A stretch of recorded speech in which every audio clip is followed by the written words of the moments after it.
ایک دم لفظی ترجمہ، یعنی رسول کو اپنا پیشوا مان کر ان کے راستے پر چلتا، ان کے منہج پر چلتا. یہاں عشق رسول اور محبت رسول کی بات کرنے والے لوگ ہیں، راستہ نہیں پکڑتے ہیں، بدعت اختیار کرتے ہیں اور کہتے ہیں رسول کا دامن. رسول کا دامن آپ نے پکڑا ہی نہیں ہے، بدعت جب آپ نے اختیار کی رسول کے دشمن بن گئے. کہا یا ویلتا لیتنی لم اتخذ فلانا خلیلا، ہائے افسوس، ڈبل کہا یا ویلتا لیتنی، یعنی انتہائی سخت قسم کا افسوس، ندامت، پچھتاوا ہوگا. کیا فائدے کا؟ کہے گا کاش، ہائے افسوس، میں نے فلاں کو اپنا خلیل، خالص دوست نہ بنایا ہوتا. اب خالص دوست جس کو بنایا اس کی ساتھ سنگت میں رہ رہا ہے. وقت نہیں ہے میں اس حدیث کی طرف اشارہ کروں اس آیت کی تشریح میں.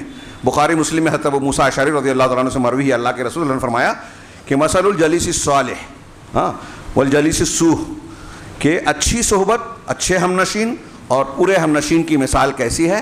وہ شخص جو خوشبو بیچنے والا عطار ہے، صاحب عطر، خوشبو فروش، اور وہ جو صاحب کیر، بھٹی والا، لوہار.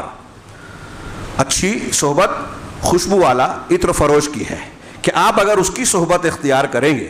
کتنی پیاری اور بہترین مثال دی ہے. اپنے بچوں کو اچھی صحبت دیجیے، تربیت کے لیے سب سے اہم چیز ہے یہ.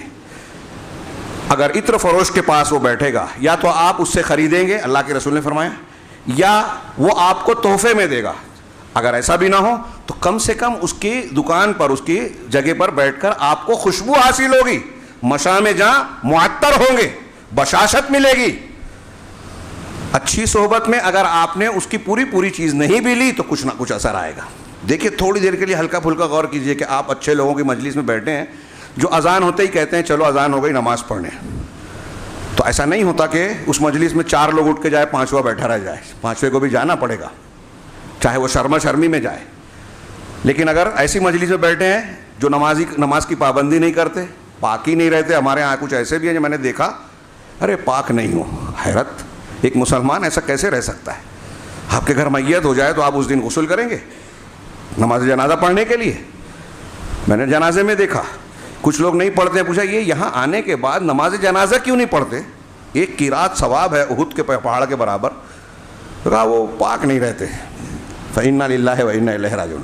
ایک مسلمان کے بارے میں یہ تصور کہ وہ ناپاک رہ جائے، دین گزار دے، کچھ دیر کے لیے کچھ عذر کے تحت سمجھ میں آتی ہے بات. تو ہمارے یہاں یہ بھی دقت ہے. اب آپ بری صحبت میں رہو گے، کہیں گے یار بعد میں پڑھ لیں گے، ظہر کا ٹائم ہے، عصر میں پڑھ لیں گے. تو 2 بولتے ہیں، چوتھا بھی کہتا ہے، تیسرا چوتھا بھی کہتا ہے کہ چلو ٹھیک ہے نماز چھوڑ دی. یہ بری صحبت، ایک دم ہلکا سا اثر بتا رہا ہوں. یہ عمل میں، فکر اور مزاج میں بھی. یہ قرآن کی ایک آیت ہے، وَإِذَا رَأَيْتَ الَّذِينَ يَخُوضُونَ، آیت کا وقت کم ہے اس لیے تفصیل میں نہیں جا سکتا.